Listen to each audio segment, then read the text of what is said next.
السلام علیکم۔ آج کا ہمارا ٹاپک ہے معین حسن جذبی کی غزل۔ زندگی ہے تو بہرحال بسر بھی ہوگی، لیکن غزل کی تشریح سے پہلے اب معین حسن جذبی کی جو حالات زندگی ہے اس پر مختصر انداز میں ان کو سمجھ لیتے ہیں، دیکھ لیتے ہیں۔ معین حسن کا اصل نام معین حسن جذبی ہے۔ تخلص یہ پہلے ملال استعمال کرتے تھے، بعد میں جذبی۔ جس طریقے سے غالب کا پہلے تخلص اسد تھا اور بعد میں غالب۔ معین حسن جذبی کی پیدائش 1912 عیسوی اعظم گڑھ یو پی میں ہوئی اور ان کی وفات 2004 عیسوی علی گڑھ یو پی میں ہوئی۔ جذبی کو جن اعزازات سے نوازا گیا ان میں اقبال سمان اور غالب ایوارڈ ہیں۔ جذبی کی پیدائش مبارک پور ضلع اعظم گڑھ یو پی میں ہوئی اور تعلیم انہوں نے جھانسی، لکھنؤ، آگرہ، دہلی میں حاصل کی اور اے میں کیا۔ ملازمت معین حسن جذبی نے ملازمت کی غرض سے مختلف شہروں میں قیام کیا، یعنی کئی شہروں میں ٹھہرے اور استاد کی اردو کے استاد کی حیثیت سے شعبہ اردو علی گڑھ مسلم یونیورسٹی سے وابستہ رہے۔ جذبی کی وفات 2004 عیسوی میں علی گڑھ میں ہی ہوئی۔ جذبی کی شاعرانہ خصوصیت کیا ہے، اس پر غور کیجیے کہ معین حسن جذبی کو شاعری کا شوق بچپن سے تھا۔ جذبی کا موجودہ دور کے اہم غزل گو شعراء میں شمار ہوتا ہے۔ انہوں نے غزل کے وقار کو کم نہیں ہونے دیا۔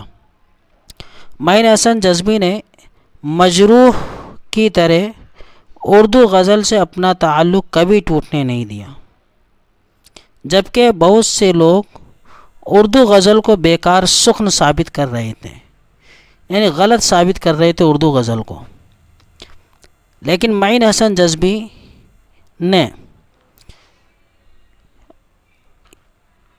احسان دانش کی طرح عیش پرستی اور رومانی مناظر کے مقابلے انسانوں کا درد سمیٹ لیتے تھے۔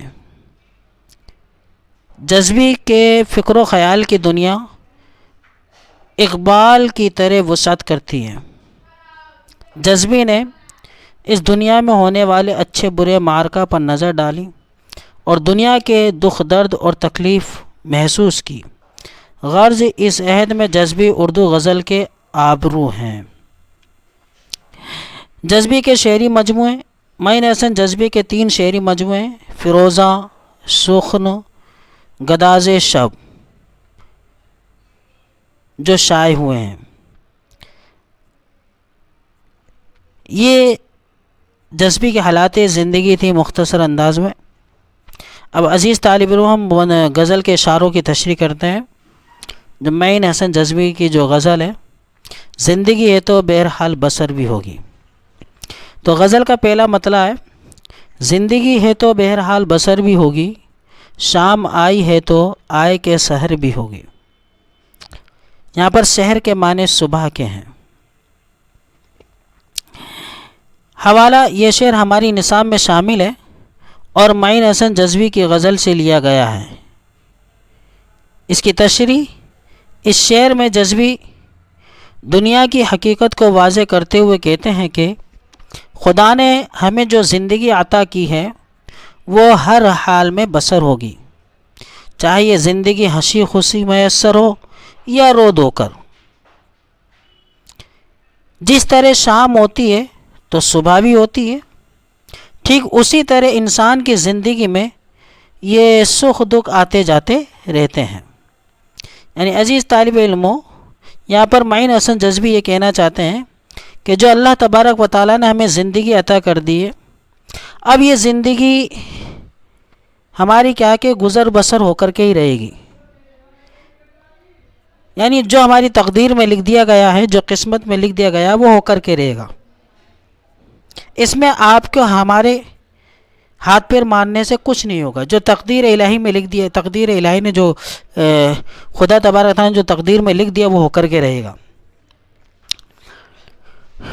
غزل کے دوسرے شعر میں معین حسن جذبی کہتے ہیں کہ پرشیشے غم کو وہ آئے تو ایک عالم ہوگا، دیدنی کیفیت قلب و جگر بھی ہوگی۔ پرشش کے معنی پوچھنا، دریافت کرنا، معلوم کرنا، اور جہاں پر یہ لفظ ایڈ کر دیا جائے کہ پرشش غم یعنی تکلیف کے بارے میں پوچھنا، حالات کے بارے میں پوچھنا، جو تم پر گزری اس کے بارے میں پوچھنا، یہ دید مصدر دیکھنے کے آتے ہیں، لیکن یہاں پر جو لفظ استعمال کیا گیا ہے دیدنی، تو دیدنی لفظ کے معنی دیکھنے کے لائق، کیفیت حالت، قلب دل۔ تو اس کا حوالہ یہ ہوگا کہ یہ شعر ہماری نصاب میں شامل ہے اور معین حسن جذبی کی غزل سے لیا گیا ہے۔ تشریح: اس شعر میں شاعر کہتا ہے کہ اگر محبوب ہمارا حال جاننے اور پریشان کی وجہ معلوم کرنے آئے، یعنی ہمارا محبوب ہمارا حال جاننے اور ہماری پریشانیوں کو معلوم کرنے آئے تو اس وقت ہمارے قلب و جگر کی حالت بالکل عجیب و غریب ہوگی، جسے ہم لفظوں میں بیان نہیں کر سکتے، بس اسے دیکھ کر کے اندازہ لگایا جا سکتا ہے۔ یعنی شاعر اس میں یہ سمجھانے کی کوشش کر رہا ہے کہ محبوب کو دیکھ کر دل میں ایسی خوشی ہوگی کہ ہم اپنے غموں کو بیان نہیں کر سکیں گے، یعنی جو دکھ درد ہم پر ہے وہ محبوب کو دیکھ کر کے سارے دکھ درد علم سب کے ہو جائیں گے، غائب ہو جائیں گے۔ جذبی کے غزل کا تیسرا شعر ہے: منزل عشق پہ یاد آئیں گے کچھ راہ کے غم، منزل عشق پہ یاد آئیں گے کچھ راہ کے غم، مجھ سے لپٹی ہوئی کچھ گرد سفر بھی ہوگی۔ معنی گرد سفر کے معنی یعنی سفر کی مٹی یعنی دھول۔ جب انسان سفر کرتا ہے تو سفر کرتے وقت انسان کیا ہے کہ گرد آلود ہو جاتا ہے، یعنی دھول مٹی سے بالکل گندا ہو جاتا ہے۔ حوالہ: یہ شعر ہماری نصاب میں شامل ہے اور معین حسن جذبی کی غزل سے لیا گیا ہے۔ اس شعر میں شاعر یہ فرماتا ہے، کہتا ہے کہ جب ہم عشق کی منزل پر پہنچیں گے تو ہمارے ساتھ راستے کے غم بھی ہوں گے اور سفر کی گرد بھی ہوگی، یعنی دھول مٹی ہوگی، اور ان گرد سے، ان دھول مٹی سے ہمارے جسم آلود ہوگا، یعنی یہ دھول مٹی ہمارے جسم سے لپٹی ہوئی ہوگی۔ اور آپ نے بخوبی دیکھا ہوگا جب انسان سفر میں چلتا ہے، سفر میں وقت گزارتا ہے تو اس کا جسم کیا ہے کہ دھول مٹی سے آلود بھی ہو جاتا ہے، جو اسی کی طرف اشارہ کیا ہے شاعر نے یہاں پر۔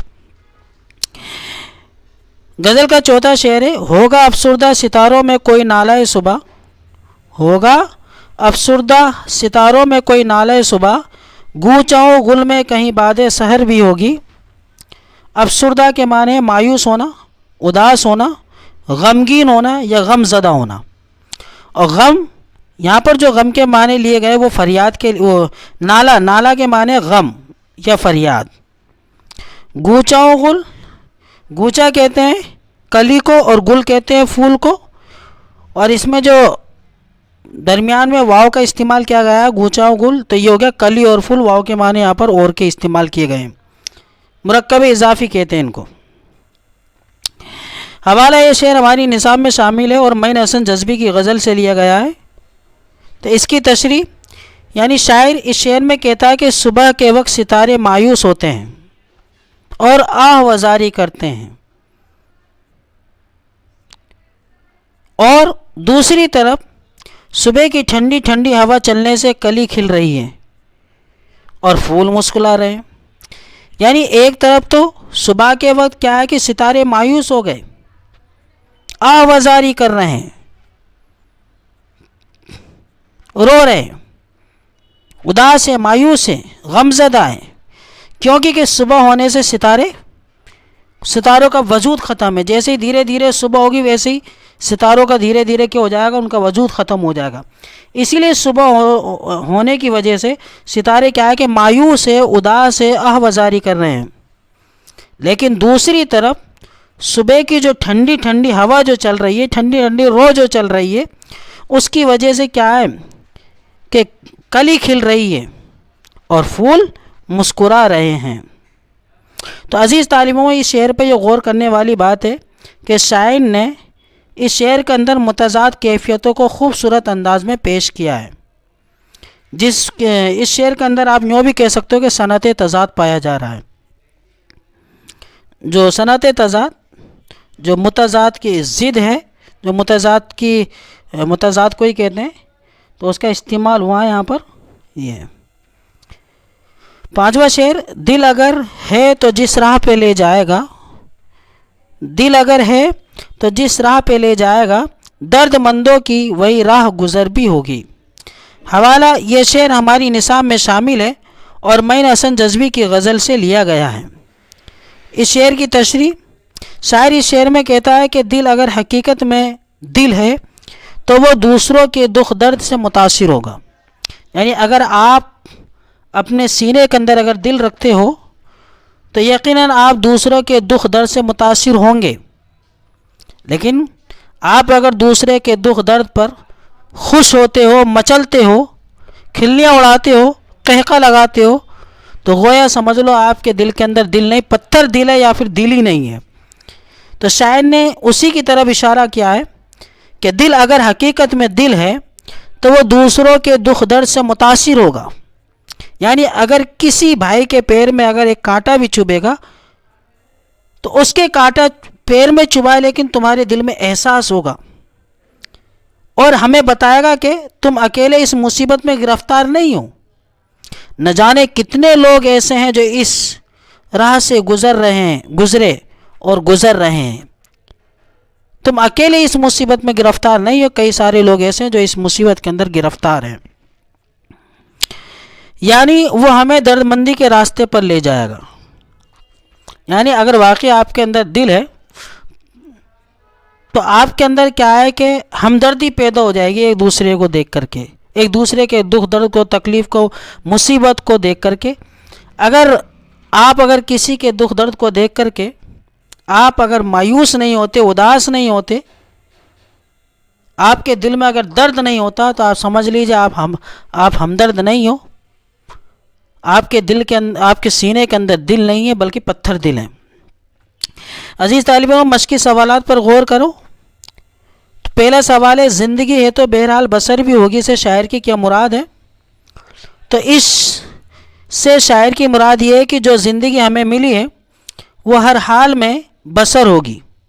یعنی اس زندگی کو ہنسی خوشی بسر کریں گے یا پھر رو دھو کر کے بسر کریں گے، کیونکہ اس زندگی پر ہمارا اختیار نہیں ہے بلکہ اس زندگی پر تو خدا کا اختیار ہے.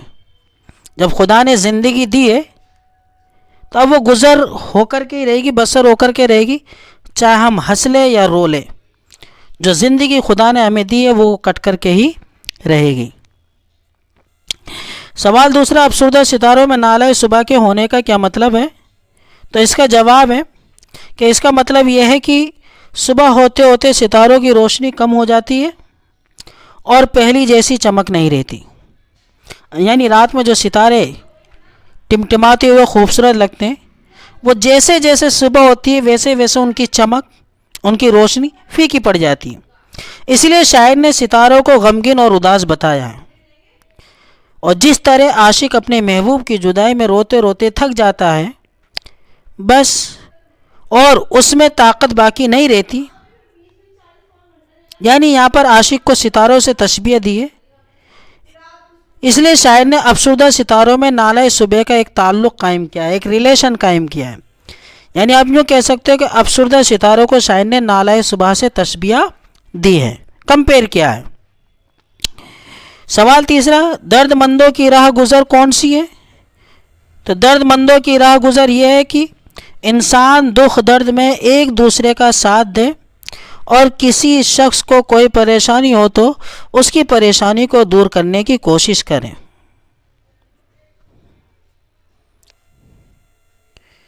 عملی کام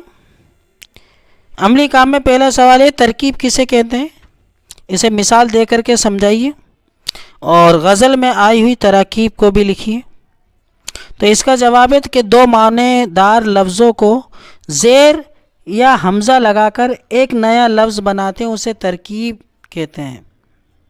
جیسے کہ منزل ہے تو منزل پلس عشق اگر اس کو برابر کر دیا جائے تو منزل عشق ہو گیا۔ جس طریقے سے آپ کی غزل کے اندر جو ترکیب لفظ استعمال ہوئے ان کی بھی ایک لسٹ تیار کیجئے۔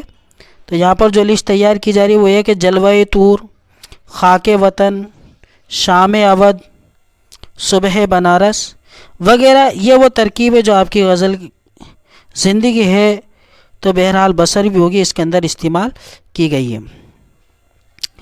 مختصر ترین سوالات کے جواب۔ معین حسن جذبی کو بچپن سے کس چیز کا شوق تھا؟ تو معین حسن جذبی کو بچپن سے شاعری کا شوق تھا۔ جذبی کے 2 شعری مجموعے کے نام کیا ہیں؟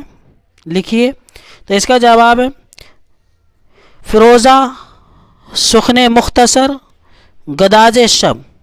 یہ جذبی کے 3 شعری مجموعے ہیں، لیکن یہاں پر سوال 2 کا پوچھا ہے، لیکن میں نے 3 کا بتایا اس لیے کہ آپ تینوں میں سے کوئی بھی 2 یاد کر لیں۔ تیسرا سوال ہے جذبی کا شمار کس دور کے شعراء میں ہوتا ہے؟ تو اس کا جواب ہے جذبی کا شمار موجودہ دور کے اہم غزل گو شعراء میں ہوتا ہے۔ موجودہ دور یعنی جو پریزنٹ میں جو دور چل رہا ہے ان شعراء میں ان کا شمار ہوتا ہے۔ اگلا سوال ہے کہ اس عہد میں اردو غزل کی آبرو کسے کہا گیا ہے؟ یعنی موجودہ دور میں اردو غزل کی آبرو کسے کہا گیا ہے؟ تو موجودہ دور میں اردو غزل کی آبرو معین حسن جذبی کو کہا گیا ہے۔ سوال 5واں، معین حسن پہلے اور بعد میں کون سا تخلص استعمال کرتے تھے؟ تو معین حسن جذبی پہلے ملال استعمال کرتے تھے اور بعد میں جذبی استعمال کرنے لگے۔ جس طریقے سے غالب اپنا پہلا تخلص اسد استعمال کرتے تھے اور بعد میں غالب استعمال کرنے لگے، اسی طریقے سے معین حسن جذبی کے تعلق سے بھی یہ بات مشہور ہے کہ پہلے یہ اپنا تخلص ملال استعمال کرتے تھے اور بعد میں جذبی استعمال کرنے لگے۔